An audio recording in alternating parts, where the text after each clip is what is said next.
Bibotalk e a Associação Brasileira de Cristãos na Ciência apresentam BTcast ABC2. Muito bem. Começa mais um BTcast ABC2 de número 45. Eu sou Rodrigo Bibo e o último ano na universidade equivale a 5 anos. O último ano nunca acaba. Olá pessoal, eu sou o Thiago Pereira e se você passou pela universidade sem ser sequelado, você é privilegiado sim. Caraca, ou não estudou, né? Não levou muito a sério e tal. Meu nome é Larissa Lima e eu também passei por muitos transtornos na faculdade. Caraca, que triste isso. Meu nome é Ana Heloísa e estudante de psicologia também sofre. Aliás, estudante de psicologia vai fazer psicologia porque tá na sofrência, né? Me disseram isso aí que a gente meio que vai estudar psicologia pra dar uma tratada, É verdade. né? Pra dar uma tratada. É verdade. Galera, estamos aqui em mais um episódio da ABC2, Associação Brasileira de Cristãos na Ciência. Se você curte fé e a interação com a ciência, com certeza é a ABC2 que você precisa conhecer. E nós temos aqui mais de 45 episódios com essa temática, dialogando fé e ciência. E se Deus quiser e assim permitir, teremos aí mais 3 anos pela frente discutindo este assunto. Tô aqui com o Thiago Pereira, já nosso amigo da casa, e convidadas para tratar desse tema que você já viu no título deste episódio, Saúde Mental na Universidade. Temos a Larissa Lima, que já participou de alguns BTcasts por aqui. Seja muito bem-vinda, Larissa. Obrigada. Bom estar de volta. É nóis. Casada em São Paulo, feliz da Agora vida. casada, Que verdade. Casada, então vai aumentar a terapia agora. Se você era uma vez por semana, 2 vezes por semana agora. Muito bom. E estreando aqui no BTcast, cantora, olha aí, cantora, terapeuta, meu Deus, missionária nos ribeirinhos. Ana Heloísa, seja muito bem-vinda aqui ao BTcast da BC2. Obrigada, gente. Eu sou aí uma ouvinte há muitos anos do BTcast. Estou muito feliz de estar estreando aqui, falando desse tema tão importante, né? Tão relevante. Obrigada pelo convite. Que legal. Capaz, é um prazer. E olha só, vamos para os recados laboratoriais, gente. Ouve esse recado aí, porque a gente pode se ver em novembro. E a gente volta daqui a pouco.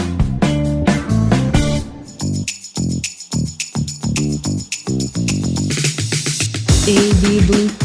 Além deste novo BTcast ABC2 que chega com uma conversa incrível e necessária, tem mais coisa chegando por aí. A CN3. Eu não poderia deixar de reforçar o convite de toda a nossa equipe ABC2 para você que está nos ouvindo participar com a gente da 3ª Conferência Nacional de Cristãos na Ciência dos dias 2 a 5 de novembro em Curitiba. Devido à pandemia, a gente esperou muito tempo por essa conferência que finalmente vai acontecer e a gente está louco por este encontro. Este é um encontro de cientistas cristãos, universitários, líderes eclesiásticos e todos interessados em fé e ciência, com palestras inéditas, mesas de conversa, lançamento de livros e muita surpresa em uma programação dinâmica com o nosso super host que você já conhece, Gustavo Assi. O tema da conferência é Ciência e Sabedoria. Nele vivemos, nos movemos e existimos. A busca pelo sentido e o desejo por compreensão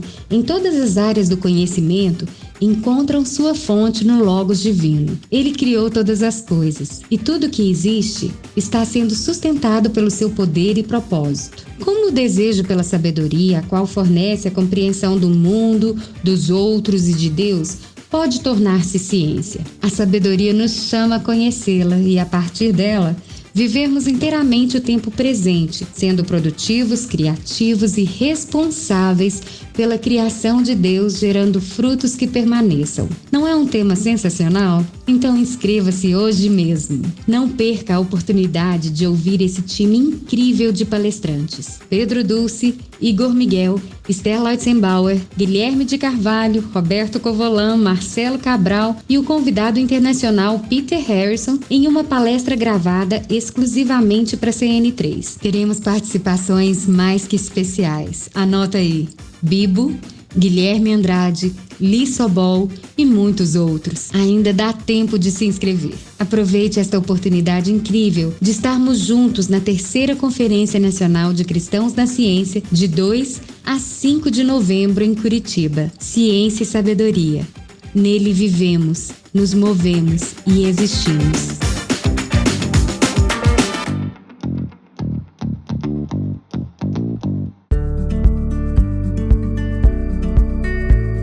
Tiagão, a pauta é sua, a casa é sua, fique à vontade, vamos falar desse tema. Ô, gente, antes de começar, eu vou só dar minha contribuição aqui, depois eu fico quieto, que eu quero ouvir as meninas. Mas eu não fiz universidade, cara, que caído, né? Ah, mas você fez seminário. Eu fiz só curso... Não, mano, não, eu fiz seminário mesmo, meu seminário era tipo internato, é onde a Vic tá hoje, sabe? É meio que assim, é uma verdade. faculdade reconhecida pelo MEC, mas ela tem muito a cara de internato, assim. É claro que eu tive sequelas, eu chamava aquilo de Egito, né? Caramba, eu tô voltando pro Egito. No meu último ano eu chamava a faculdade de Egito, né? Porque, mano, é que eu não aguentava mais, né? Não aguentava mais. Mas assim, universidade mesmo, assim, tipo, a galera e gente de vários cursos e tal, eu não tive essa experiência, porque eu fiz cursos técnicos e tal, enfim, fiz um tecnólogo, né, de publicidade e propaganda, mas universidade, assim, igual a galera fala, as federais, né, aí os maconheiros, os ricos, essa parada eu não tive, assim, tá ligado? Mas enfim, eu vou fazer psicologia quando for mais velho, já falei isso aqui antes, eu com 55 anos, se estiver vivo e com saúde mental, vou fazer, vai ser a minha formação de aposentadoria, vai ser psicologia. Mas é isso, vamos lá, vamos pra pauta. Só queria dar esse meu testemunho de que, eu não tive na universidade, assim, tipo, galera, vários cursos e tal. Sempre fui desse negócio, desse gueto, sabe, dessa bolha chamada igreja, teologia. Que coisa. Mas eu acho que você pode fazer psicologia. Precisa de saúde mental, é pré-requisito para poder fazer psicologia? Olha, se for. É porque depois o curso acaba com sua saúde mental. É verdade. Então é bom chegar com estoque, né? É bom chegar com estoque já. É bem legalzinho, equilibrado e tal, balanceado. É isso aí, muito bom. Aliás, eu quero fazer um episódio com vocês, já vou aqui lançar a letra. Vamos ver se o Bruno pode vir também, Bruno Porreca. Porque, cara, eu tô... Uma parada que... já que o tema é assunto é saúde mental, Thiago, só um parênteses aqui. É porque a gente é super defensor da psicologia aqui, né, no Bibotalk, vários episódios. Não, galera, vamos fazer terapia, vamos, sabe, vai meu psicólogo aí. Mas eu tô começando a virar uma chavezinha aqui, até depois eu quero gravar um episódio com vocês duas, porque eu tô começando a virar daquela seita que só recomenda psicólogo cristão. Eu tô começando a virar dessa seita aí. Mas eu sou psicóloga e eu também sou dessa seita, então...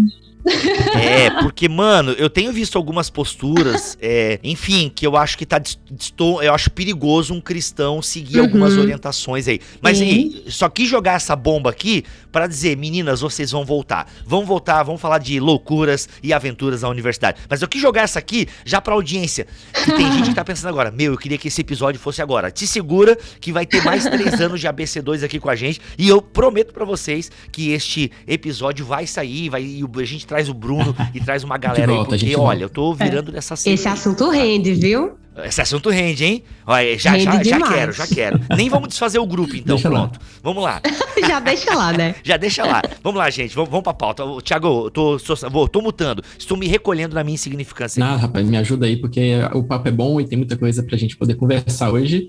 Muito bom poder contar com Larissa e Anelô aqui com a gente, né? E esse tema, né, tem tudo a ver com o nosso Setembro Amarelo. A gente sempre se lembra que no Setembro Amarelo é importante a gente falar sobre isso, a gente participar dessas pautas, né? E trazer esse conteúdo para o ouvinte BTcast. E eu estava olhando umas pesquisas recentes sobre questões de saúde mental na universidade e mostra como que isso é um tema que, de fato, a gente já tem BTcast, né, gravados, inclusive com a Larissa, aí, sobre saúde mental de forma ampla, mas existe esse nicho de saúde mental na universidade que é muito relevante. E olha que curioso, essa pesquisa que foi feita com estudantes universitários, eu trouxe uns dados aqui que são impressionantes até, né? Segundo essa pesquisa, foi realizada em 2016, se eu não me engano, pelo Andifes, 8 em cada 10 estudantes de graduação relataram que já tiveram algum desses problemas: ansiedade, desânimo, insônia, desamparo, desespero, falta de esperança, solidão. E são muitas condições, né, apresentadas que envolvem, inclusive, o desempenho acadêmico, né? Assim, a questão de desatenção, falta de orientação, confusão mental,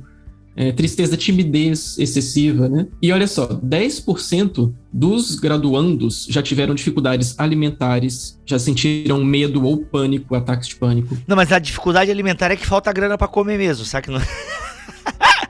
Também. Ou seja, né, é um ciclo que se retroalimenta, né?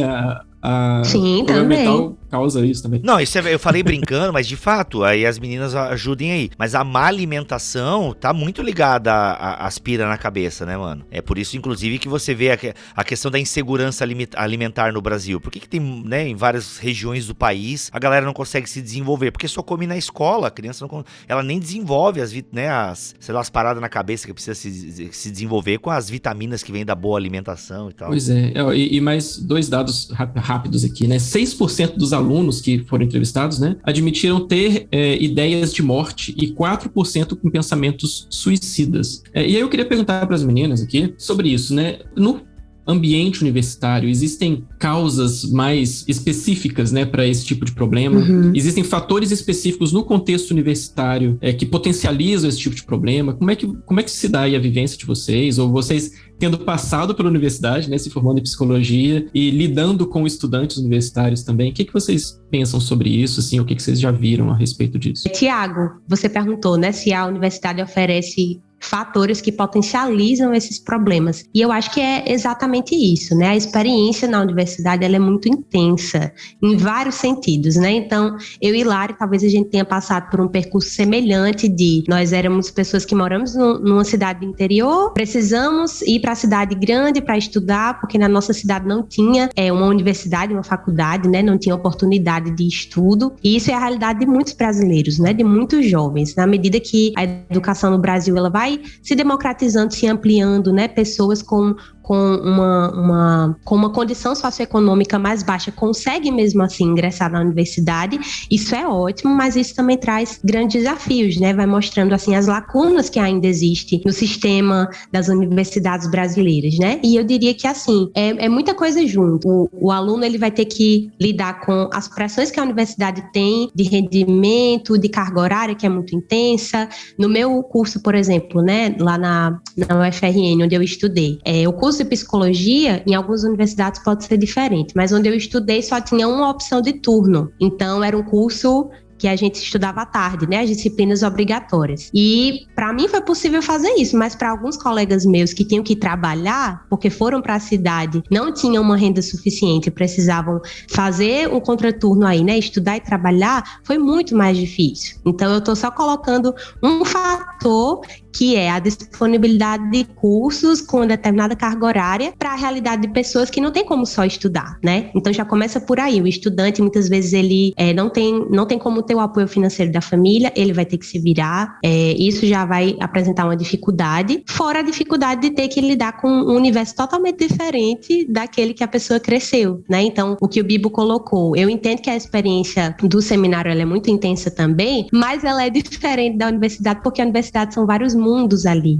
né? De pessoas de vários lugares, de cursos, de áreas diferentes, né? Sim, até só um parênteses aqui, Ana, só te entendo. Não esquece, hein? Não esquece. É claro que eu tive dificuldades e tem várias pessoas lá no seminário que também passaram por neuras e tiveram problemas, né? Enfim. Sim. É que lá os problemas são meio parecidos com a família, porque a gente era uma grande família, entendeu? A gente morava em alojamentos e tal, a gente tinha grupo pequeno na casa dos professores, então era um ambiente um pouco mais controlado, por assim dizer. Mas obviamente que teve pessoas lá que tinham problema com drogas e se envolveram com droga. É incrível que o pessoal consegue achar droga no interior, no meio do mato, enfim, né? Mas tem problemas, só que é uma... E aí tem a carga dos estudos que é pesadíssima, né?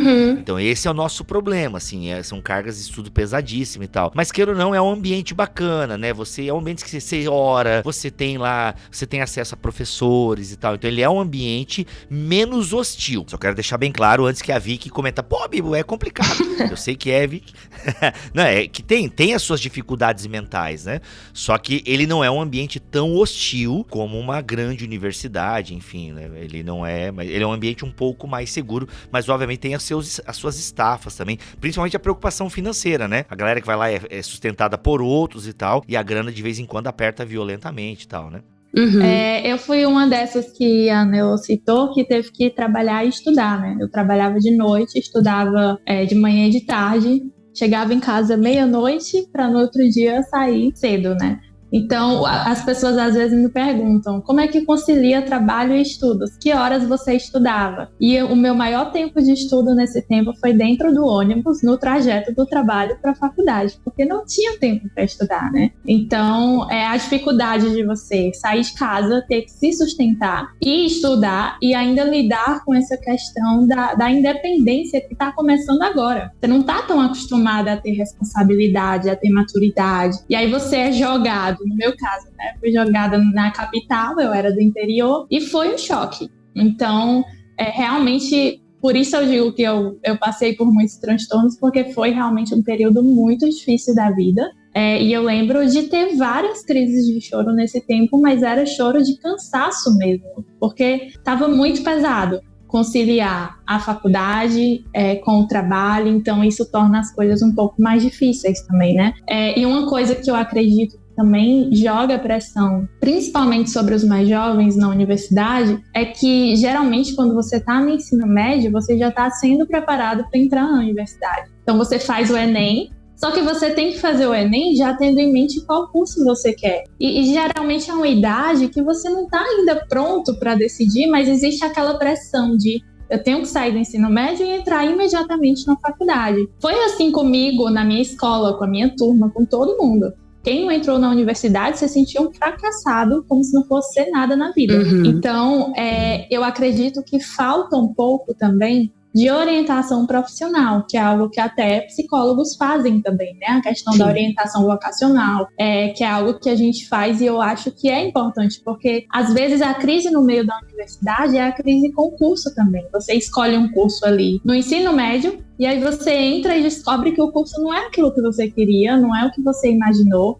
Aí você fica em crise com tudo, com o curso, com a carga pesada. E a gente sabe que é bem mais difícil você lidar com a carga pesada de estudos de algo que você descobre que não gosta, né? Se torna uma coisa muito mais pesada do que deveria ser. Então, eu acredito que essa questão da falta de orientação profissional também é muito importante. Você falou um negócio interessante, Lari, porque você falou, né, o estudante está no ensino médio, ele está sendo preparado para, né, entrar na universidade, mas ele está sendo preparado, muitas vezes, apenas do ponto de vista intelectual, né? Ele está sendo preparado para uma forma de estudo mais intenso, de lidar com conteúdos programáticos e tal, mas parece que essa preparação, né, ela acaba omitindo várias outras preparações necessárias, né? Preparação social, preparação espiritual, são várias coisas que parece que a gente deixa em segundo plano, né, e acaba priorizando só o ensino, né, e a cabeça, como que funciona depois. Na verdade, ele está sendo preparado só para fazer a prova do Enem.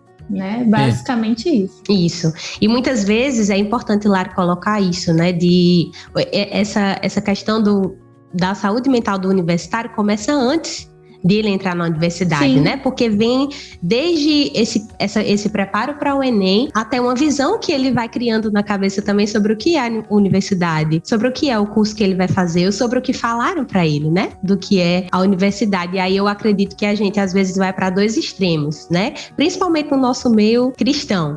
Você pode ir para aquele extremo de que a faculdade, meu Deus do céu, é um cemitério de crente e meu filho não pode ir para lá, ou tem que ir para lá todo armado, né, com todo cuidado, né, tem essa visão extremamente negativa, eu diria, da experiência da universidade, né, e claro que você vai precisar ter os seus cuidados, mas também tem aquela visão utópica de que é na universidade que você vai estudar para ser alguém. Finalmente você vai ser alguém porque você vai ter uma profissão. E aí entra justamente no que Lari falou, né, de que uma pessoa com 17, 18 anos, às vezes ela não sabe ainda o que ela quer fazer da vida. Ela não sabe que curso ela quer fazer, né, e eu acho que existe uma questão que antecede aí, que a gente só é preparado para esse caminho da universidade, né? Não são apontados outros caminhos para a pessoa seguir, né? Então, caminhos ministeriais, por exemplo, né? Vai estudar para concurso público. Fala pra minha filha, estuda para concurso público, aí você fica lá concursada, aí quando, eu quero fazer isso, aí vai, já vai ter dinheiro, vai lá e faz a faculdade se você quiser. Brincadeira, mas é um caminho que eu acho interessante. Então vai lá, amigo. Eu confesso assim, porque... gente, na moral, com 18 anos, tu tem que escolher, é que tem essa pressão também, né? Vocês estavam falando sobre essa pressão da sociedade, o do ser alguém, né? Essa pressão de... e outra, muita gente que tem a profissão, né? E como vocês falaram, escolhida por outra pessoa, enfim. Cara, é punk, 18 anos, mano, é muito... Nem formou... É com 21, né, que o nosso cérebro tá bem formadinho, 25. né? Não é com 20. Cerca de 25 anos. Aí, mano, aí com 18 anos, mano, o cara só pensa em Red Bull e sei lá o quê. É difícil, mano. Não, vai estudar pra concurso público. Não dá pra ficar também, né aí encostado nos pais, mas, pô, sei lá, vai estudar um concurso, vai fazer outra coisa, sei lá. É uma efervescência, né? É uma efervescência.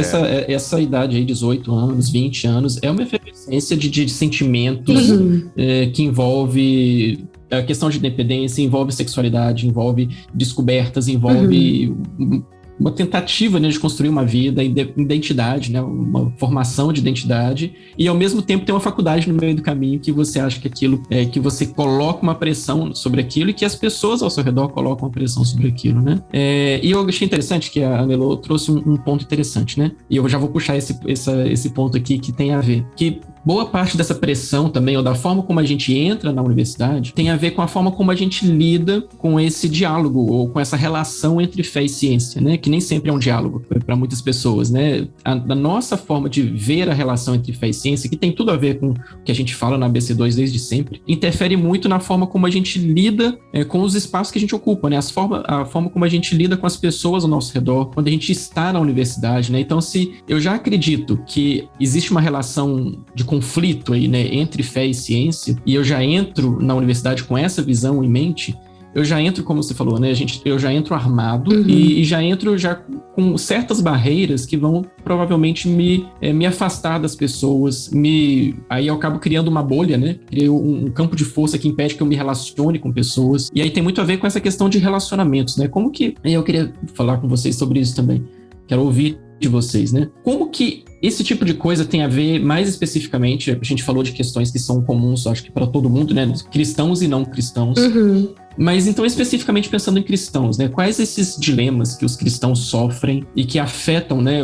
Talvez de forma mais intensa, o cristão que entra na universidade, né? O que acontece? Será que o cristão, justamente porque ele é cristão, ele tá isento de problemas psicológicos, né? Porque ele tem Jesus e tá tudo bem com ele? Olha, Tiago, eu até coloquei aqui, quando eu tava revisando a pauta, e coloquei algumas coisas que eu queria trazer, né? E uma das coisas que me veio à mente foi: os cristãos estão tão suscetíveis quanto os outros estudantes a terem problemas psicológicos, a terem crises, né, durante a universidade. Agora, eu acredito que existe uma diferença quando você tem o suporte ali da sua fé, quando você tem uma rede de apoio mesmo dentro da universidade, né? Quando a gente falou agora há pouco sobre entrar armado, né, na universidade, eu acho que existe uma diferença entre você entrar armado, você chegar lá armado, e você chegar lá preparado, né? Então, uma coisa é eu entrar completamente na defensiva, e quando eu vou conversar com meus colegas não cristãos, eu já tá ali com todas as respostas que a apologética me ensinou para dar, e focar meus relacionamentos só nisso, entrar totalmente dessa forma, ou você entrar preparado, que é entendendo um pouco como é que esse mundo da universidade funciona e entendendo como é que a nossa fé vai trazer respostas para isso, né? A minha experiência na universidade, inicialmente ela foi bem solitária, porque, como a gente já falou, eu vim de uma cidade do interior, fui para uma cidade maior, eu não conhecia ninguém além da minha amiga que dividia apartamento comigo, né? Na época a gente fez ensino médio juntas e fomos dividir apartamento, cada uma passou ali pro seu curso, né? Ela foi para exatas, eu fui para humanas. E eram mundos completamente diferentes. Eu acho que é algo até que vale a pena depois aqui a gente pontuar, né? Que dependendo do curso que você faz, você vai ter determinados problemas de saúde mental, né? Então tem ambientes que a cobrança é maior, tem cursos que a carga horária é muito grande, que a relação com os professores é muito mais distante. Certeza. No meu caso, não foi tanto assim, né? Na universidade que eu estudei, no departamento de psicologia, a gente tinha uma proximidade maior com os professores. Era diferente, né? Tinha suas diferenças. Mas comigo, começou com essa experiência solitária. Eu tô sozinha nessa cidade, eu não conheço gente, eu não conheço nem irmãos na fé, e eu orava muito por isso, né? E foi aí que eu conheci um grupo né, que é a Cru Campus, a antiga Cruzada Estudantil, que é um ministério que trabalha com universitários. E isso para mim foi muito importante, porque foi com eles que eu aprendi a lidar com as minhas crises de fé, né? Na universidade eu também passei por fases de questionamentos, de dúvidas, né? De sofrimento psicológico pela carga do curso ser muito intensa. A grande diferença para mim foi que eu tive essa rede de apoio de irmãos na fé, né, que também eram universitários, então conheciam esses dois mundos que eu estava experimentando, o mundo da minha espiritualidade, né, que a gente compartilhava, e também o mundo da universidade, de passar pelos perrengues que todo estudante passa, de ter que pegar ônibus, de comer no RU, né, o restaurante universitário, e pegar uma fila quilométrica e chegar a tempo na aula, e enfim, mas eu acho que é por aí, Tiago. Isso é algo que eu até anotei também para falar, que é a questão da rede de apoio. Mas eu não sei se é o momento de falar sobre isso. Eu vou pegar o gancho dela. Ela falou, então eu vou aproveitar o gancho. Uma coisa, para mim, a experiência também foi solitária no início, porque eu também mudei de cidade, mas eu comecei a ter amizade com as pessoas da faculdade que não eram cristãos. E aí eu percebi que isso não estava dando certo, não estava fazendo bem, não estava sendo bom para minha fé. E eu ainda era, assim, eu entrei na faculdade, como a Heloísa falou, a gente tem que entrar preparada. Eu entrei totalmente despreparada. Eu tinha zero base bíblica, eu não sabia direito quem eu era, minha fé, eu não sabia nem direito quem Deus era. Então eu fui aprendendo isso depois que eu entrei em crise. Dentro da faculdade que eu fui conhecer mais a Bíblia, que eu fui conhecer mais a Deus, e isso foi aprofundando a minha fé, né? Mas o que mais me ajudou foi a igreja. Eu passei uns 2 anos e meio aqui lá em Fortaleza, né? Sem igreja, porque eu tava procurando. E esse foi o pior período. Foi muito difícil não ter essa rede de apoio, não ter uma igreja, ser uma desigrejada, né? Quando eu encontrei a igreja, parece que mudou tudo. Realmente mudou tudo. Ter um apoio, principalmente no curso de psicologia, né? Ter pessoas me ajudando intelectualmente mesmo, me ajudando espiritualmente, me discipulando, me aconselhando. Então, a igreja, ela me sustentou durante esse resto da universidade, principalmente durante a minha crise com o curso de psicologia. Então, eu acredito que eu não teria conseguido sem esse apoio. E eu acho que é uma das primeiras coisas, principalmente se você vai mudar de cidade, para fazer uma universidade, acho que é a primeira coisa que você tem que procurar, uma igreja, porque isso vai ser sua rede de apoio. E a sua fé é muito mais importante do que um curso de graduação. Então, eu acho que é a prioridade, assim. E tudo mudou para mim também quando eu inverti as prioridades, porque a minha prioridade era, eu tenho que me formar logo. E para isso eu fiquei doente, ganhei várias doenças, porque eu não tinha tempo para cuidar de mim, não fazia exercício físico, eu não comia direito. Não dava tempo de fazer nada, porque eu queria me formar logo, para ser alguém logo, como a Nelô disse, né? Porque essa questão está muito atrelada à sua identidade. Então, se eu só vou ser alguém depois que eu me formar, eu tenho que fazer de tudo para ser alguém. E aí, quando eu encontrei a igreja, que eu percebi, não, peraí, é errado, a minha prioridade está errada. A minha prioridade tem que ser servir a Deus. E servir a Deus estando bem, né? Mentalmente, fisicamente. Então foi quando minha prioridade mudou, eu comecei a diminuir um pouco a minha carga na faculdade, diminuir um pouco as disciplinas, porque eu pensei, eu não preciso ser tão apressada assim. Se isso significar que eu não vou ter tempo para a igreja, que eu não vou ter tempo para os meus irmãos na fé, que eu não vou ter tempo para me exercitar, eu não vou ter tempo para cuidar de mim. Então, pra que essa pressa se lá no final eu vou estar toda lascada, né? Uhum. Como a gente fala no Ceará. Caraca, mas, pera aí, Lari, aí tu tem que dar vende um curso, já aproveita de dar uma monetizada, como ter essa consciência, né? Porque, de fato, o que a gente mais vê, assim, aquele dado, acho que até o Thiago comentou alguma coisa, né? Muita gente, tem até uma pesquisa, muita gente abandona a fé na universidade. E, gente, a culpa não é da universidade, tá? A culpa é nossa, é da igreja, é do próprio indivíduo, né? Tem uma pesquisa recente que mostra isso, né? Que tem números, tem dados mostrando as causas, né? E a causa não é da universidade, na maioria dos casos. E olha só, gente, a gente fez uma vez um episódio sobre o cristão de humanas na universidade e tal. E todo mundo que gravou o podcast ali falou que não teve perseguição na faculdade e tal. Só que eu não sei se tu monitorou, Thiago, muita gente nos comentários falou, olha, eu sofri sim perseguição por ser cristão na faculdade e tal. Eu sofri. Sofreu, Lara? Olha só. Quem sabe um dia a gente tem que fazer a gente tem que fazer um lado B aí desse episódio, porque a ideia do nosso episódio foi, gente, não vamos demonizar a universidade, mas muita gente não se sentiu representado naquele nosso podcast, Thiago. Muita gente comentou, gente, Sim. olha, não sei, então a minha tá, porque eu sofri perseguição por ser cristão e tal, não sei o que lá. Então a gente tem que fazer um lado B aí desse episódio. Sim. Boa lembrança. Cabe, anota aí nas tuas, já que tu é o senhor das pautas aí agora da BC2, é legal fazer um lado B. Mas nem todo mundo tem essa sacada que a Lari teve, né? Porque assim, a culpa não é da universidade, ainda que possa haver perseguição na universidade, é por isso que eu fiz esse gancho, essa associação. Pode haver perseguição na universidade, mas boa parte da culpa também é a nossa falta de preparo pra chegar, né? A gente não sabe discutir a nossa fé, a gente não tem base bíblica e acadêmica da nossa fé, então a gente se perde muito fácil com as proposições na universidade. Agora, ter essa e por isso que também muita gente entra num fluxo, né, de faculdade de trabalho. Mano, essa pessoa chega final de semana, ela tá só o pó da como é que é o rabo da rabiola? Não, o pó da rabiola. Pó da rabiola. Né? Ela tá só a capa da gaita, como eu acho que diz em outro lugar aí.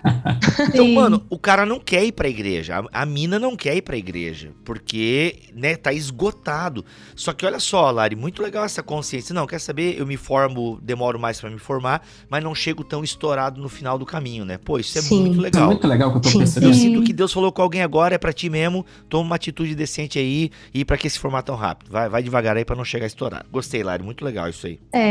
E por isso eu me formei em 6 anos, né? A faculdade era 5. Eu me formei em 6, porque eu realmente vi que eu tava acabando comigo, fisicamente e espiritualmente. Eu fui obrigada a parar, porque eu ganhei uma hérnia de disco também, aí eu precisava cuidar do meu corpo. Olha aí. Então, tava tudo colaborando, eu tava ficando muito doente. Foi esse período que surgiram várias doenças por causa do estresse, da correria, do cansaço. Sim. Então Imagina. É algo que acaba com você realmente, né? Eu colho as consequências disso até hoje, mas eu ainda parei antes que ficasse pior, né? Por exemplo, chegar a ter um burnout, que também é possível, né? Então, aí eu inverti as prioridades, foquei em servir a igreja, mas ainda estava na faculdade, só que eu percebi que não valia a pena me matar pela faculdade. E isso é algo que eu acho que a gente precisa aprender também, né? Muitos cristãos que às vezes tiram uma nota baixa e é o fim do mundo, acabou pra mim, e chora e tem crise de ansiedade. Claro que isso é uma questão de saúde mental, mas ao mesmo tempo é uma questão de prioridade da própria pessoa, né? Peraí, então a sua identidade está no seu curso, está na sua nota, está na sua faculdade? Por que a sua identidade não está em Deus? Olha, que prioridade é essa que você tem, né? Então eu acho que inverter essa prioridade também é algo que sustenta a nossa saúde mental e a nossa espiritualidade, porque a espiritualidade, ela sustenta a nossa saúde mental também, né? Então, eu acredito que se você tiver sua base firme, o seu fundamento firme, de onde está a sua identidade, e você tiver essa prioridade e agir de acordo com ela, prezando pela igreja, servir a Deus e ter a sua rede de apoio, formada por cristãos, isso é muito importante, mesmo que você tenha amigos na faculdade, mas que você tenha também amigos cristãos que vão te apoiar ali nesse período difícil. Sim. Isso torna as coisas muito mais fáceis. Então, meus últimos anos de faculdade foram ótimos por isso, porque eu tinha rede de apoio, eu tinha igreja, eu tinha aconselhamento, então eu tinha para onde correr, né? Eu estava longe da minha família, mas a igreja se tornou minha família. E isso foi muito importante para mim. A gente tem uma falácia muito grande e o mundo secular parece que preza por isso, né? Que tipo, você faz 18 anos, agora é você por si mesmo, né? Vai que você vai construir a sua vida. Então é por isso que a gente chega, né? Igual você falou, a gente quer ser alguém. A questão é que se todo mundo quiser ser alguém, aí a gente tem um estilo de vida extremamente individualista, que é cada um por si mesmo, né? Porque se eu quero ser alguém, eu não vou olhar para o lado, né? Eu tenho um alvo, eu estou caminhando para esse alvo e eu não vou me importar com quem está do meu lado. E aí eu acabo que eu não me preocupo também eu não recebo nenhum apoio. Então, e o que vocês estão falando é justamente o contrário disso, né? Não existe isso de você fazer 18 anos e você simplesmente seguir a sua vida sozinho porque você vai vencer e você vai ser um self-made man, né? Não, você precisa de uma rede de apoio, você precisa de uma comunidade, né? Então parece que o cristianismo, eu acho que a nossa fé cristã, ela nos coloca na contramão porque ela vai sempre nos lembrar que a gente precisa de uma comunidade, né? A gente precisa de uma rede de apoio, a gente precisa botar o pé no freio e ceder, dar o braço a torcer de que a gente não vai caminhar sozinho, a gente precisa de ter pessoas ao nosso lado, né? Sim, eu ia mencionar algo que a Lari falou sobre como ela passou por esse processo de inversão de prioridades, né? Ela chegou com a prioridade de eu preciso me formar logo porque eu quero ser alguém, né? Sim. E a gente precisa pensar sempre de onde é que vem essa prioridade, né? De onde é que vem essa noção de que o estudo é a coisa mais importante, ou de que a sua vida profissional é a coisa mais importante. E é algo que é muito enraizado na nossa criação, às vezes, né? Na nossa criação familiar mesmo, por diversos motivos, né? No meu caso, meus pais, meu pai e minha mãe eram comerciantes, né? Eles trabalhavam ali no comércio, numa cidade de interior, onde a cada mês a gente não sabia muito bem como ia ser a renda da família, era tudo muito incerto. Então, eles investiram muito na minha educação para que eu tivesse uma realidade diferente, né? Para que eu fosse bem-sucedida, vamos dizer assim, profissionalmente. E eu entrei com essa mentalidade na universidade. Mesmo eu sendo uma cristã, já convertida fazia alguns poucos anos, mas eu entrei com essa mentalidade. Eu estou entrando na faculdade para fazer um curso, ter um trabalho, me formar, e isso vai ser a coisa mais importante nesses próximos 5, 6 anos que eu vou viver. E eu também passei por essa virada de chave depois que tive também um período ali de quase um esgotamento, né? Porque eu queria fazer de tudo na universidade. Então, eu queria pagar as matérias obrigatórias, eu queria me envolver no ministério, né, da CRU, que eu participei durante todos os meus anos assim, de faculdade, eu estava envolvida, mas querendo ou não é mais uma coisa para eu me envolver. Aí tinha as atividades complementares, aí tinha estágio, aí tinha a bolsa de apoio técnico, tanta coisa. Por que eu estou correndo atrás do vento e estou me desgastando minha saúde mesmo, né? Eu também tive uma crise durante a universidade, se eu continuaria ou não na psicologia, né? Porque eu fui para um projeto missionário e voltei com a mente completamente assim, cheia de questionamentos, né? Deus me quer na psicologia, Deus me quer como missionária. E aí eu me lembro que quando eu coloquei isso para os meus amigos e para os meus pais, de que talvez a psicologia não fosse um caminho que eu iria seguir até o fim, eu recebi um balde de água fria de vários lados, sabe? Inclusive de irmãos na fé que diziam, não, é importante que você faça uma faculdade e tal. E hoje eu compreendo, assim, que Deus queria que eu terminasse, porque a psicologia é uma ferramenta para mim, na missão também, mas eu fico pensando em outras pessoas que não têm esse mesmo caminho, que Deus de repente não vai te orientar para ir para uma faculdade, né? E aí a gente vai receber muito essa resposta, assim, de não, mas sua vida profissional é importante, você precisa se sustentar, né? E não é assim. Então, falando novamente, especificamente da nossa bolha cristã, né? Às vezes a família, os pais daquele jovem se importam muito com a vida profissional dele, mas não pensam tanto em como é que ele vai ficar espiritualmente estando em outro lugar. Isso que a Lari falou, né? De procurar uma igreja é tão importante. Eu me lembro que quando eu fui para Natal, a gente viu tudo, né? Onde eu ia morar, que apartamento ia ser, onde ia ficar, mas a igreja não entrou na lista inicialmente. Tanto é que eu demorei alguns anos para encontrar uma igreja que eu realmente me firmasse como membro e fosse servir. E a universidade, se você deixar, gente, se você deixar, ela te suga mesmo. Ela tira tudo de você, ela vai tirar o seu tempo, ela vai tirar a sua energia, a sua disposição, ela vai tirar a qualidade dos seus relacionamentos, né? Isso que o Tiago falou, assim, de, não, eu vou seguir aqui o meu caminho. Você tem uma grande oportunidade na universidade de fazer laços que vão ficar para o resto da vida, e às vezes a gente não se importa com isso também, né? Ana, muito bom. Você falou de uma coisa muito interessante, que é a CRU, né? Você participou da CRU durante muito tempo, e quem não conhece a CRU, vale a pena procurar aí depois na internet, descobrir o que é a CRU, descobrir se tem a CRU na sua universidade, né, que é a Cruzada Estudantil, e existem outros ministérios também, né, e aí a gente começa a perceber como que, de fato, já muitos cristãos já se despertaram para isso, né, pessoas que querem servir aos jovens universitários e entenderam que esse é um campo que precisa ser acessado, né, e aí a gente entende que isso é uma missão da igreja também, né? Eu queria que vocês depois comentassem sobre isso. O que vocês pensam sobre isso como uma missão da igreja, né? A gente tem ministérios que atendem estudantes e que são de estudantes para os estudantes também. Isso que é muito interessante, né? A gente vê que, por exemplo, a CRU, a ABU, não são pessoas profissionais necessariamente que estão ali cuidando de jovens universitários, são universitários cuidando de universitários também, né? Isso é muito interessante porque aí vai justamente naquilo que eu falei, a gente quebra essa noção individualista e a gente começa a funcionar como comunidade, né? E como comunidade cristã de apoio. Até nesse sentido, Tiago, é legal que não só muitas vezes são estudantes cuidando de estudantes, mas algumas missões têm obreiros designados para atender, né? Por exemplo, eu sei que a Munil, que é uma missão luterana em Florianópolis, por exemplo, tem um obreiro destacado lá que cuida, né? É ligado a uma igreja local, mas ele cuida, ele tá lá, o ministério dele é atender. Eu sei que em Campinas tem a CEL, que o Marcelinho Cabral até fez parte por um tempo e tal. Sim, a comunidade do Centro Universitário. Exato, eu não sei como é que tá hoje em dia, mas, cara, tinha um obreiro destacado lá para atender os alunos, então é muito legal. Tem a ABU. Tem a ABU, que essa é clássica, né? A ABU é clássica. A ABU é clássica. Né? Não sei como é que é hoje a ABU. Projeto Daniel, em Joinville tinha o Projeto Daniel. Enfim, é muito legal essas iniciativas, justamente para ser esse suporte. Algumas vezes ele era muito visto como missão, o que eu acho às vezes um pouco complicado, porque não que o cristão não deva testemunhar na universidade, gente, mas é que o cara já tem toda essa pressão e ainda vem mais uma pressão de ele ser, sabe, o evangelista ali. Não, é legal ter essa ideia, por favor, eu não sou contra, seja cristão e você sendo cristão, você vai testemunhar. Mas é muito legal pensar como rede de apoio, né, e não mais como uma base missionária. E eu acho muito legal essa...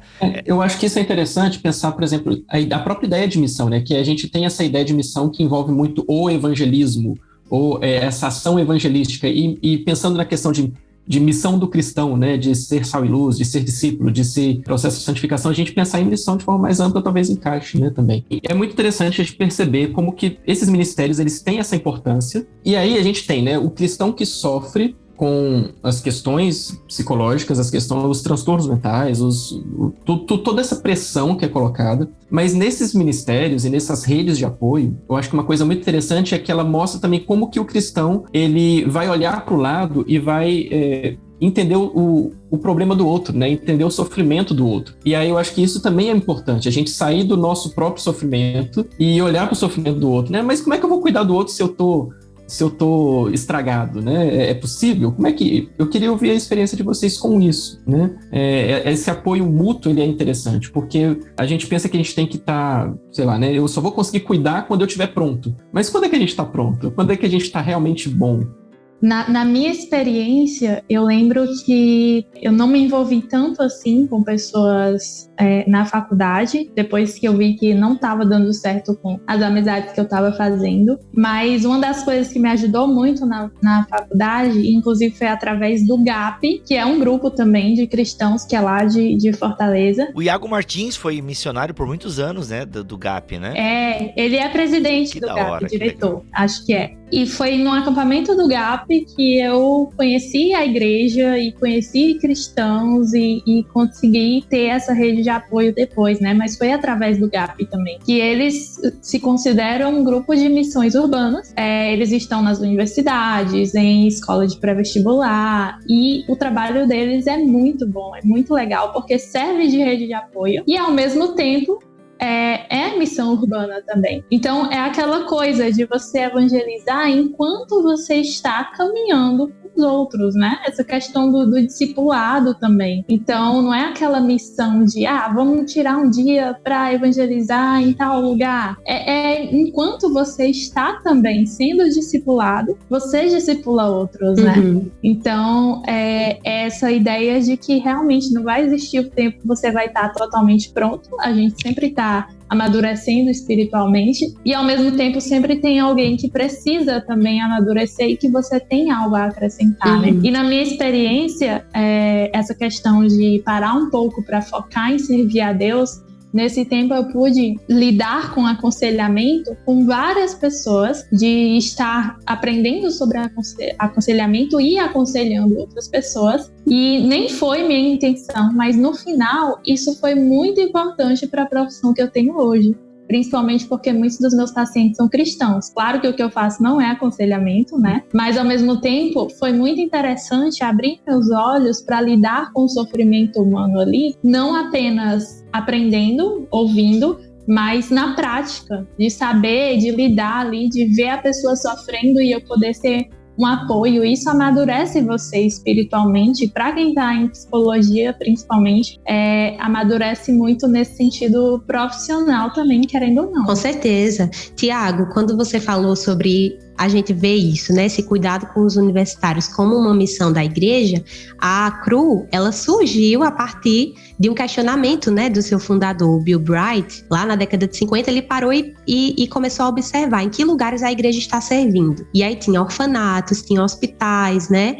Mas não tinha universidades, não tinha esse universo mais corporativo também. E a CRU, ela nasceu com o intuito de chegar nesses lugares, né? Então, certamente a gente vê, assim, que Deus foi realmente abrindo essa porta. E aí, isso que vocês falaram, né? De ser uma missão tanto para fora, vamos dizer assim, para levar o evangelho àqueles estudantes que ainda não conhecem a Cristo, né? E para mim também foi uma virada de chave importante, entender que a universidade também é um lugar para eu ter conversas espirituais com meus amigos não cristãos. Porque, veja só, eu entrei já como cristã na faculdade, mas eu tinha uma visão muito compartimentada, assim. Para mim, a universidade era um lugar de estudar. Não era um lugar de eu sentar com um amigo e ter uma conversa sobre Jesus, sobre Deus, sobre a Bíblia. E isso foi mudando ao longo do tempo por causa do envolvimento com a CRU, né? E a CRU, ela tinha esses dois braços. Tanto a gente vai levar a mensagem para o que não crê, mas a gente também vai ser um suporte para os nossos irmãos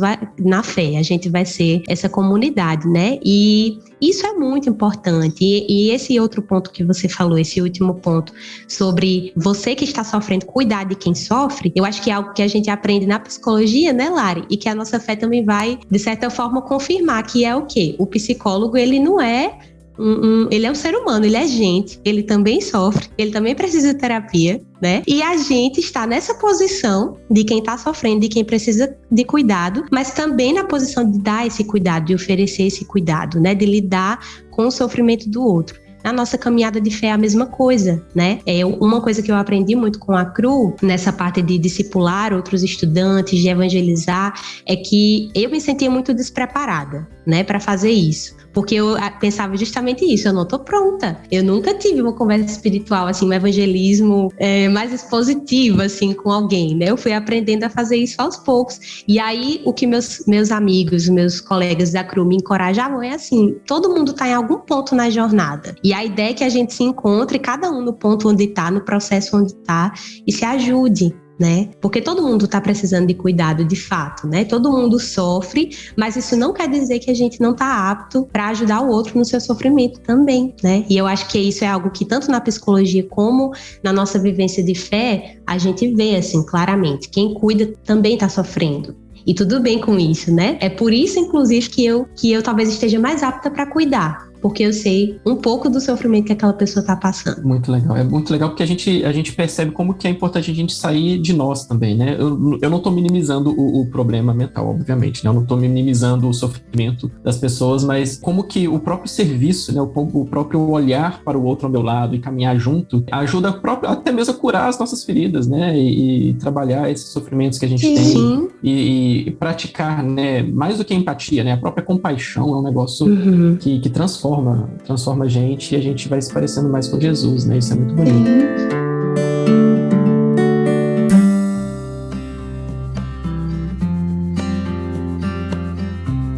Uma coisa muito interessante que eu queria comentar também, na verdade, que a gente acaba omitindo muitas vezes quando a gente fala sobre isso, né? A gente pensa em estudantes universitários e graduação, né, que é a faculdade, todo mundo passa pela faculdade de alguma forma, né, mas existem outros setores, né, dentro da universidade. Por exemplo, a pós-graduação, ela vai envolver, às vezes, alguns dramas diferentes ou alguns sofrimentos diferentes, né, porque você já está numa fase diferente, você já é uma pessoa formada, um profissional que está lidando, né, com um orientador que não é o seu patrão, mas ao mesmo tempo é alguém que você deve responsabilidade, né, e você tem um compromisso. Ele é o seu Deus.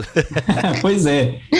Porque você tá na dependência do cara, velho. Você tá na dependência dele. E tem uma pesquisa recente, a Folha de São Paulo divulgou, que foi com a USP, não sei se foi de 2017, e também que eles estudaram justamente a questão da pós-graduação, né, de níveis de ansiedade, de suicídio, de como que esse relacionamento entre orientador e orientando, né, e esse relacionamento que muitas vezes é abusivo, é opressivo, né, é um relacionamento que gera muitos danos e talvez envolve alguns elementos que estão além do que a gente sofre, às vezes, na própria graduação, né? E, enfim, aí já tem, por exemplo, outros dramas envolvidos também. Às vezes a pessoa já está numa situação em que ela já é uma pessoa casada, está tendo filho, Aqui em casa a gente teve um problema semelhante, né? Um testemunho pessoal, assim.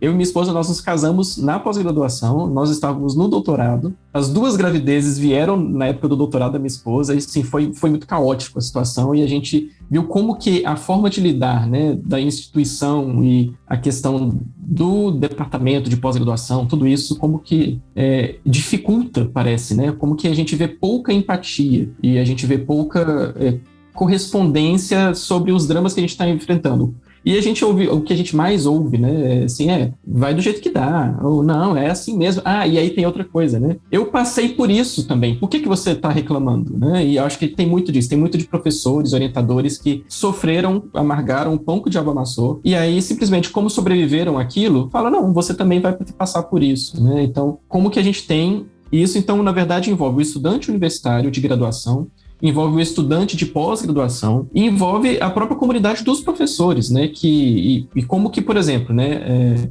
A gente tem estudantes que podem servir a estudantes cristãos, né? Que vão olhar para o lado, mas como que professores cristãos também precisam perceber isso, né? E se engajar com esse tipo de trabalho ou de percepção.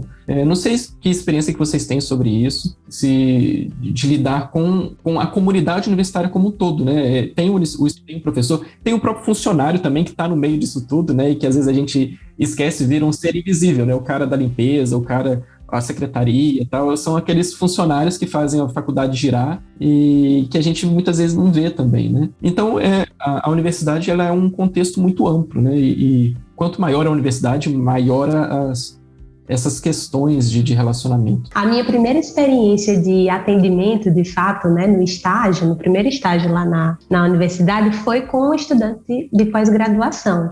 Uma moça que ela estava terminando o pós-doutorado e ela chegou, né, na sessão numa crise existencial, porque ela percebeu, ela olhou para trás e viu toda a trajetória dela de graduação, mestrado, doutorado, pós-doutorado, e aí ela chegou no final de tudo isso com esse questionamento: o que eu vou fazer agora? Parece que eu fiz tudo isso só no meu automático. Eu fui entrando nos projetos que tinha, eu fui seguindo a instrução que meu professor orientador mandava, mas eu não parei para pensar, né? Então, eu acho que, assim, existem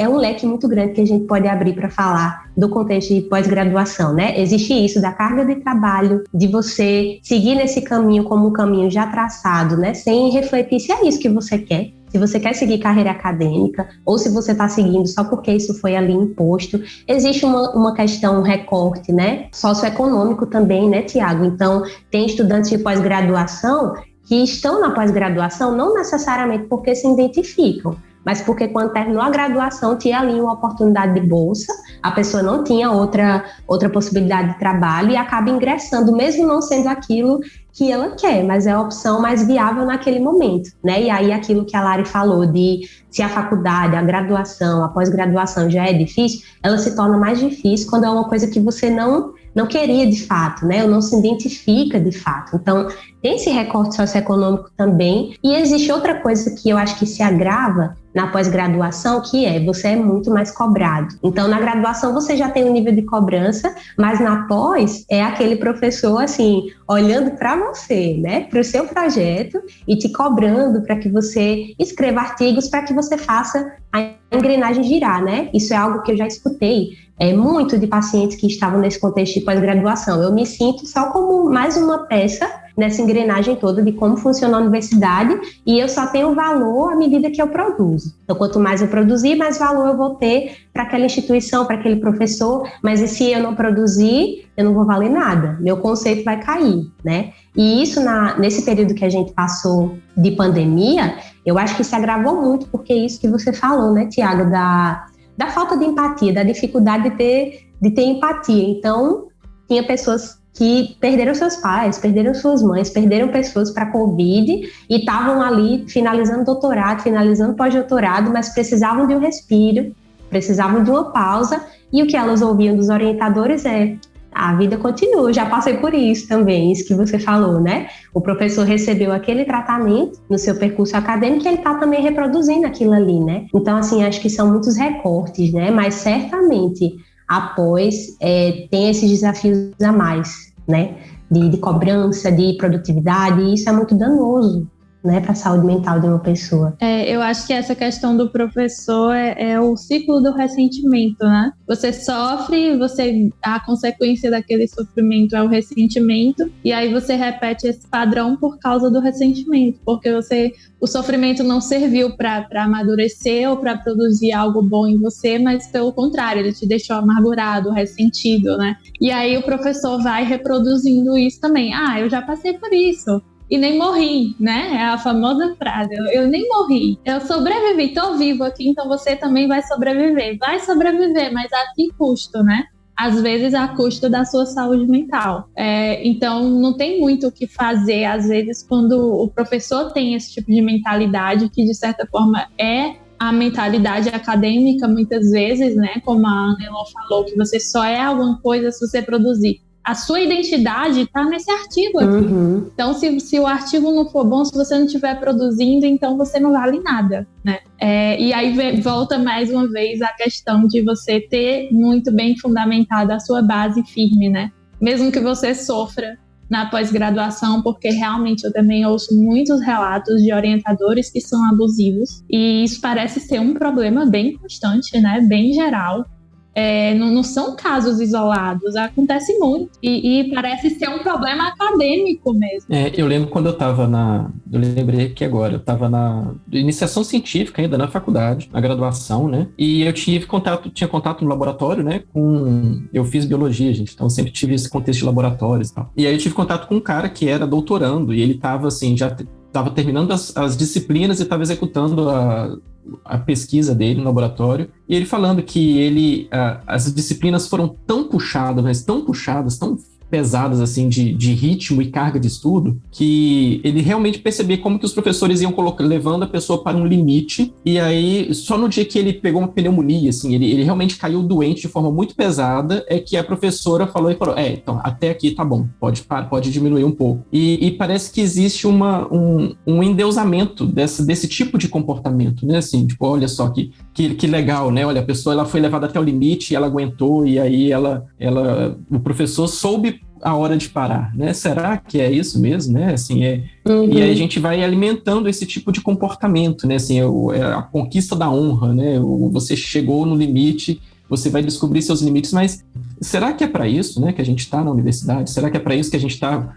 Esses anos de formação é para isso que serve a gente passar por isso, né? Olha, os meus 2 centavos sobre isso é o seguinte: sabemos que tem alunos e alunos. Sim. Tem uma turma que de fato precisa ser pressionada. Você vê, acho que se eu não me engano, galera que é da OAB, me corrige nos comentários, por gentileza. Pode usar os comentários do YouTube aí, vai lá.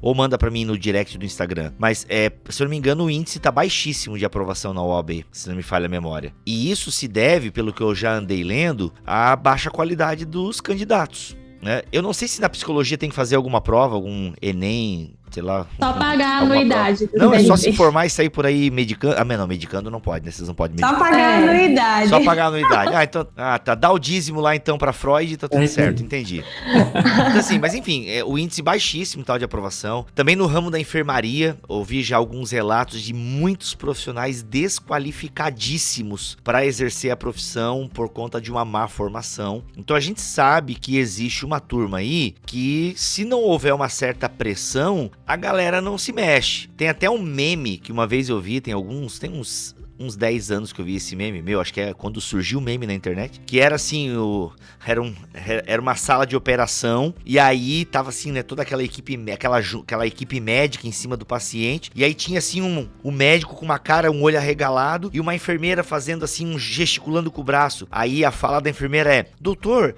é só o senhor se lembrar do tempo da faculdade. Aí no outro quadrinho tava a mente do doutor assim, só balada, bebida e tal, aquela coisa assim. É um meme, obviamente, mas todo mundo sabe que muitos memes são baseados em fatos reais. A gente sabe disso. Então, eu acho que por isso que cada aluno é um aluno, e é por isso que precisa ter um acompanhamento mesmo. Só que, cara, a universidade é meio que por atacado o negócio, sabe? É muita gente, então é aquele tratamento igual pra todo mundo, que é o problema que a gente já enfrenta nas escolas, né? Turmas com 40 alunos. Não tem como uma professora dar conta de 40 alunos, né? Respeitar a individualidade de cada um, mas é o modelo educacional que a gente tem por enquanto. E na universidade a mesma coisa. Então, de fato, né? Chegar a essa exaustão religião e a pessoa, né, ou como a gente tem em países, né, me corrijo aí, se não me engano, no Japão, que a galera também se mata, o índice de suicídio altíssimo por conta da cobrança de desempenho e por aí vai. Então não dá pra ser esse extremo, mas também a gente tem que ver que às vezes tem que dar uma apertada porque tem a galera aí que só não vê a hora do happy hour na sexta-feira, e é complicado também. E é por isso que cada um precisa se conhecer, né? Isso tem a ver com a própria formação espiritual do caboclo, né? Exatamente. Assim, você pensa que... Do caboclo. Muito bom. Você tem que pensar no cara que ele está sendo formado, a vida espiritual, a forma como ele entende a própria fé cristã, né? Pensando no cristão, né? Eu estou pensando nesse recorte bem específico do nosso público aqui. Nosso público majoritário, né? Ele vai entender o porquê de se esforçar, o porquê de trabalhar, qual é o propósito dele, né? E vai entender, inclusive, a questão da preguiça, vai entender de como responder a essas questões. Então, esse equilíbrio, né, entre o trabalho e o descanso e a responsabilidade, o compromisso, também deveria ser um desdobramento da própria caminhada cristã, né? Eu acho que muita gente não se percebe disso também, de como que ser cristão envolve a ser um bom trabalhador, ser cristão envolve ser uma pessoa que tem compromisso com seus horários, com seus estudos, né? E responsabilidade, e você tem uma responsabilidade sobre seus superiores, né? De prestar contas a alguém. Então, na verdade, esses valores cristãos, eles devem ser implementados nisso também. E aí a gente vai entendendo como equilibrar essas coisas, essas demandas, né, de alguma forma. Eu acho que é importante, assim, considerar o que o Bibo falou, ao mesmo tempo entender que o que a gente está falando aqui é um recorte, né, Bibo, assim, dessa cobrança indevida, dessa cobrança excessiva. Exatamente. O mundo é muito complexo pra gente defini-lo num podcast, né? É verdade. Puxa, eu tava pensando nessa pauta pro próximo. Como definir o mundo? Eu quero, resolvendo o mundo com um podcast. Aí. Aliás, uma pauta legal, que eu quero discutir de novo o livro do Harari. Eu tô lendo o Homo Deus. Nossa, tem umas discussões bem legais lá. Cara, não li. Bem legais. Não li. É bem legal. Mas a gente tem que ensinar teologia pro Harari. Nossa, ele é muito ruim na parte da religião. Nossa, muito ruim. Mas enfim, vamos voltar pra pauta aqui. Aliás, pra quem ficou curioso, eu gosto do Harari. A gente tem um episódio sobre Sapiens, ok? Muito legal. A gente fez uma análise teológica do livro Sapiens. Ficou bem bacana. Eita, esse eu não ouvi ainda, não. Já foi melhor, hein, Ana? escutar. Já foi melhor, já foi melhor. Poxa, vou baixar ele pra ouvir. Agora. Então, eu queria, mas pra gente caminhando pro final, pra gente pensar um pouco, né, sobre questões de conscientização, de sensibilização, né, e da comunidade, pensando na comunidade acadêmica como um todo, né, não só estudantes, mas professores também, né, como que a gente pode tratar isso. Não sei se vocês têm algum exemplo, conhecem alguma coisa, né, algo que pode ser feito. É muito interessante ver que existem esses ministérios, né, a CRU, a ABU, se vocês quiserem falar um pouco mais sobre isso também, ou que tipo de serviço que esses ministérios podem oferecer de forma específica. Eu estou me lembrando aqui de um exemplo que é muito interessante, que é o que foi criado na universidade que eu estudei, que é a Universidade Federal de Viçosa, e lá na década de 90, final da década de 90, 98, alguma coisa assim, eles tiveram uma pesquisa sobre índices de suicídio, né, e de tentativas de suicídio na comunidade acadêmica, e viram, assim, que foi alarmante o resultado que eles perceberam. E a universidade, na época, não tinha nada para lidar com isso. E a ABU, junto com um centro de missões que tem lá em Viçosa, eles se uniram e criaram o que eles chamaram de Semana da Esperança. E a Semana da Esperança existe até hoje. É um evento bianual que eles organizam com participação das igrejas também, da comunidade cristã da cidade. E eles oferecem ali, dentro da universidade, uma semana com vários eventos de conscientização sobre isso, né? E eu nem sei se tinha alguma ligação com o Setembro Amarelo, se acontece em setembro mesmo, mas enfim, a cada 2 anos tem esse evento que é organizado pela ABU, né? Então talvez seja uma dica aí para quem já participa de algum ministério, mas de algo que pode ser feito de forma intencional, né, e específica para isso. E é muito interessante porque é um momento que dá para tratar de muitos assuntos e é um momento para isso, né, um momento que vai e que busca atingir toda a comunidade, não só estudantes, mas todo mundo que pertence à comunidade universitária. Assim, na minha vivência com a CRU, claro que o foco era no ministério com estudantes, né? Mas sempre que a gente podia, a gente incluía ali os agregados. Então, a moça da limpeza do setor 2 que estava lá, na hora da nossa reunião, a gente chamava, né? Eu tinha uma professora do departamento de psicologia que ela era cristã também, e ela, vez ou outra, chegava ali junto com a gente também, né? Ela, enquanto cristã, no meio dos professores, eu percebia que ela tentava desenvolver um ministério pessoal ali, sabe?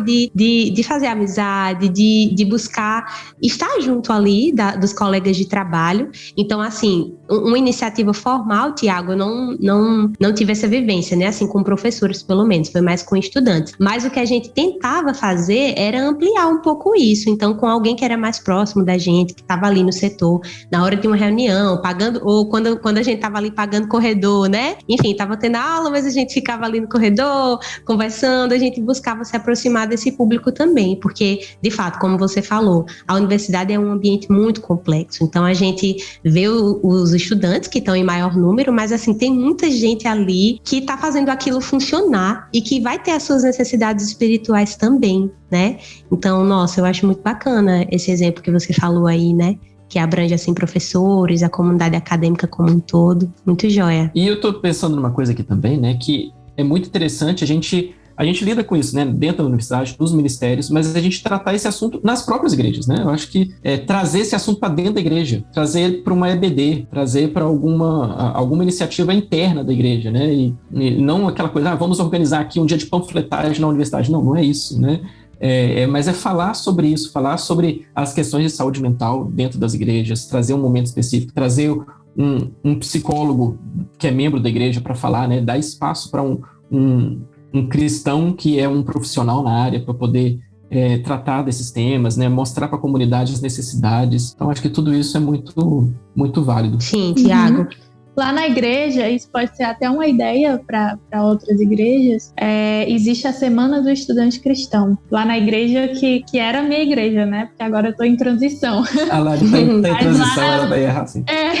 Na Batista Manaim, de Fortaleza, existe a Semana do Estudante Cristão, todo ano, que são 4 dias de palestras voltadas para estudantes. E foi uma dessas que me resgatou, assim, no meio da universidade. E sempre é um tempo muito legal, é muito interessante. A gente fala de muitas coisas e também tinha muitas palestras de saúde mental, eu dava palestras junto com outras psicólogas da igreja. Então é uma forma da igreja usufruir, né, das pessoas que tem na igreja. Tem psicólogos, tem pessoas que podem falar sobre isso. Sim. Coloca para falar sobre isso na igreja, organiza um evento, faz um sábado de palestras, de psicoeducação sobre saúde mental, sobre depressão, sobre ansiedade, sobre como lidar com os problemas de saúde mental na universidade. Então, tem muita coisa que a igreja pode fazer, né? Não é falta do que fazer. Às vezes falta pessoas para fazer, mas às vezes falta também a conscientização da necessidade de fazer isso. Que é uma necessidade urgente, né? A gente precisa falar sobre isso nas igrejas, porque as pessoas das nossas igrejas, os cristãos, estão lá, estão sofrendo, estão tendo transtornos mentais. E as pessoas ao redor também, né? E nós, como igreja, nós temos que ajudar também não só os próprios cristãos, mas a comunidade, né? Isso. Então, acho que a igreja tem que ampliar aí os olhos para essa necessidade. Tirar um pouco essa ideia, sair um pouco dessa ideia, né, Lari, de a universidade é um campo de batalha e a gente precisa se armar para estar lá. E não, ver ali que ali tem pessoas, e pessoas que precisam de cuidado, né? E assim, a igreja tem uma oportunidade tão grande de testemunhar nesse meio, tão grande, e às vezes a gente perde, né? A gente foca nas questões ideológicas, né? Na perseguição que às vezes um cristão vai sofrer por ser um crente ali na universidade, mas assim, a experiência da universidade não é só isso. A experiência na universidade é como a nossa experiência no mundo, né? Você vai encontrar muita coisa ruim, muita coisa que você talvez precise ignorar, mas você também vai encontrar muitas pessoas em sofrimento. E aí a igreja vai ter uma grande oportunidade, assim, de cuidar, de mostrar o que Cristo faria, né? Muito bom, muito bom. Ouvir, né? Ouvir os seus membros que são universitários, o que eles querem dizer, o que eles estão sofrendo, né? Olhar para eles e enxergar o sofrimento deles, não achar que é normal. A universidade é para isso mesmo. Não, vamos ouvir, né? Ver o que ele está passando, o que a gente pode oferecer, como que a gente pode acolher, como que a gente pode acolher os universitários que chegam da cidade do interior ou para aquela cidade onde tem a universidade, né? Que estão sem família, né? Formas de acolhimento são muitas e elas podem ser. E a igreja é um lugar para isso, né? Sim. Exato. Ô, Tiago, além da igreja ser um lugar para isso, a ABC2 é um lugar para isso? A ABC2 tem alguma colaboração nesse sentido? A ABC2 a gente tem principalmente os grupos de estudo, né? Os grupos de estudo são lugares onde a gente principalmente vai ajudar a lidar com essas questões de quem tem conflitos, né, sobre fé e ciência, como que pode lidar com certos temas que às vezes a pessoa se sente colocada contra a parede ou ela não sabe como ter argumentos para lidar com essas questões. E a gente vai formando essas comunidades, né? Os grupos de estudos também são comunidades onde a gente pode ouvir, pode ajudar a pessoa a passar por uma situação, né? E uma pessoa que está em crise de fé, uma pessoa que está em busca de alguém para que seja parecida com ela, né? Às vezes a gente está realmente... A pessoa é a única cristã numa sala de aula da faculdade e ela não consegue, né, mostrar... não é que não consegue mostrar sua fé, mas ela não tem um paralelo, né? Ela não encontra uma ressonância ali. Então a gente... Identificação, né? Isso. Uma identificação. E então, a gente tem essas possibilidades, a gente tem vários grupos de estudo, a gente já falou sobre isso, né? A gente tem gravado também sobre isso, um podcast recente. E, enfim, a ABC2 também é lugar para isso. A gente tem recebido, de fato, muitos retornos muito bonitos, assim, de pessoas que encontraram a ABC2 e falaram: nossa, que bom saber que tem gente que pensa como eu, que bom que eu não preciso ter crise sobre isso, que bom que eu posso organizar minha mente e pensar melhor sobre esse tema, sem medo de ser taxado, né, ou de herege, ou de um fundamentalista, enfim. Então a gente tem espaço para você também, né? Procure a gente e a gente também pode te direcionar para outros ministérios aí. Às vezes tem pessoas que não sabem nem dos ministérios que tem na própria universidade, na universidade, né? Vale a pena procurar, saber se tem uma CRU, uma BU. Se não tem, né, tenta... será que é possível abrir um ministério, começar um ministério desse? O que precisa, né? Precisa de um obreiro, precisa de ter contato com o escritório central, né, de administração. Muitas coisas são possíveis, né? Mas a gente tem que dar os primeiros passos aí. Gente, que papo necessário, é importante, abra os olhos, enxergue os universitários aí da sua comunidade, e olha aqui, não importa o tamanho, tá, gente, não importa, nem que seja 3, 4 que se reúne pra, sei lá, comer um cachorro quente, que é o que dá pra pagar muitas vezes em tempos de universidade, apesar de salsicha ser cancerígena, mas, enfim, vai lá, come um cachorro quente, que ele começa a fazer umas observações nada a ver, assim, né, que ninguém perguntou, né? Vai lá, eu não sei se na cidade de vocês tem aqueles lanches bem baratos, assim, que na época custava R$1. Salgado de Exato, R$1. na época custava R$1. Hoje em dia tá... É o Hot Mort. Hot Mort, enfim. Mas é aquele hambúrguer, cara, não, é um hambúrguer que ele já venceu, mas ele ainda tá bom, então ele pode ser consumido. Então a galera compra aí dessas redes de mercado e tal, que já venceu. E aí o hambúrguer que é pão, aquele hambúrguer lá, e é um hambúrguer bom porque aquela chapa nunca é limpa. Então, cara, tu tem sabor ali de 1000 hambúrgueres, né? De 1000 salsichas. É crocante, né? É uma parada, enfim. É o lanche que dá, e uma folha de alface lá, enfim. É o lanche que dá pra comprar. Então vai lá, divide uma Coca 600, entendeu? Que já tá comendo podrão, já bebe um podrão também. Então assim, vai lá, e não importa o tamanho da sua comunidade, sabe? Eu acho que um dos objetivos desse episódio é fazer você prestar atenção nos universitários que estão aí. Pastor, líder, você que tá nos ouvindo, sentiu o peso nos ombros aí, né? Sentiu o peso nos ombros, é isso aí, leva pra frente. Tenha certeza que é começar o ministério, vai aparecer gente pra ajudar, eu creio nisso. Começou a se mexer, meu irmão, Deus vai abrindo o caminho, sabe? Deus vai na frente e abrindo o caminho, quebrando. É isso, eu creio nisso aí. Então se mexe, tá bom? Se mexe. E meninas, queria ouvir de vocês uma palavra final, por gentileza. Lari, traga-nos aí uma palavra, uma reflexão final sobre esse tema que a gente acabou de conversar um pouquinho.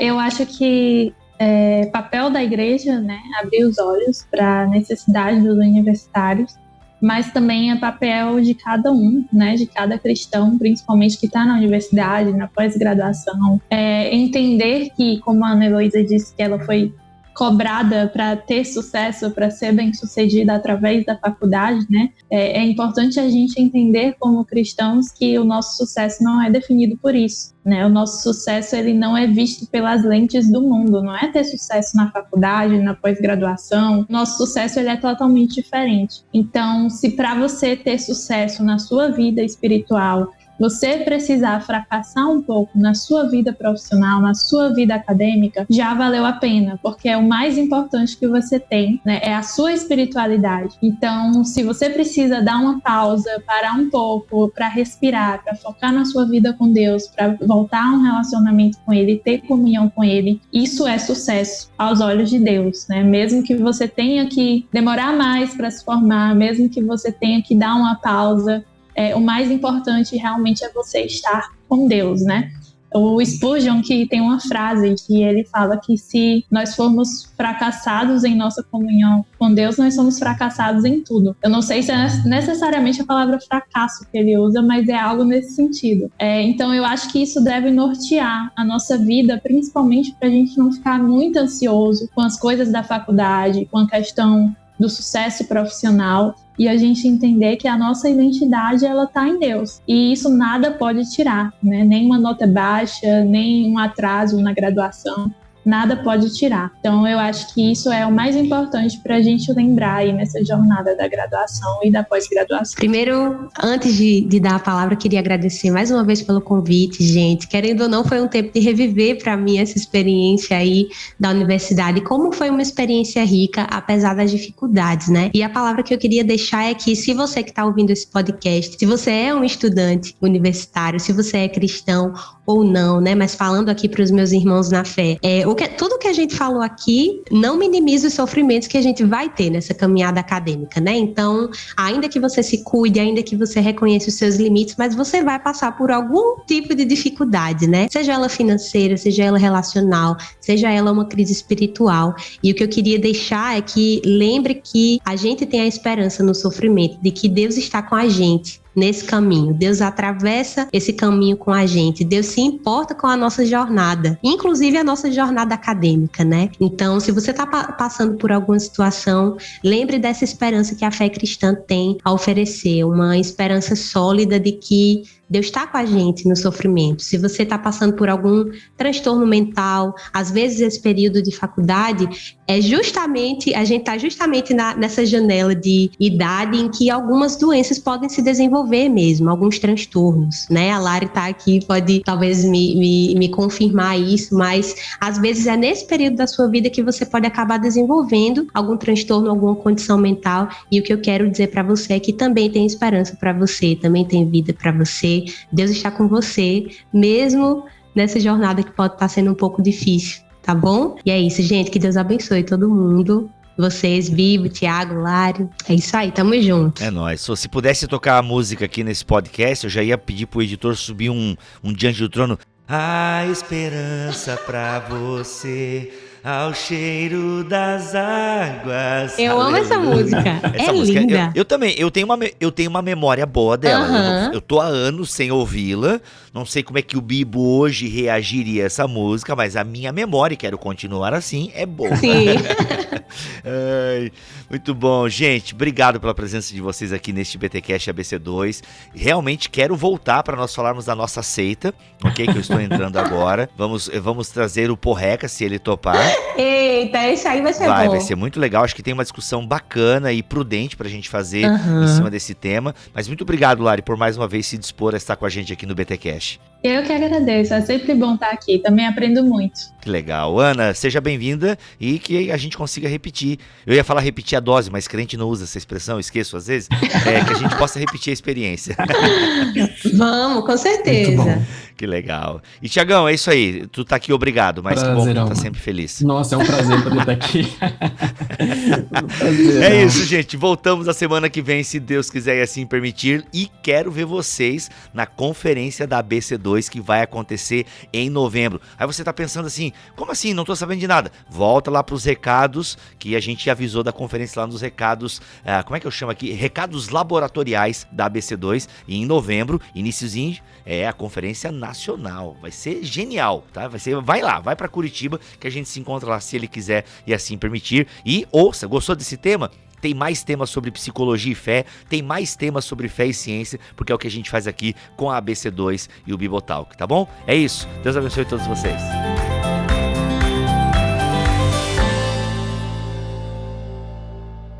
Este podcast foi editado por Bibotalk Produções.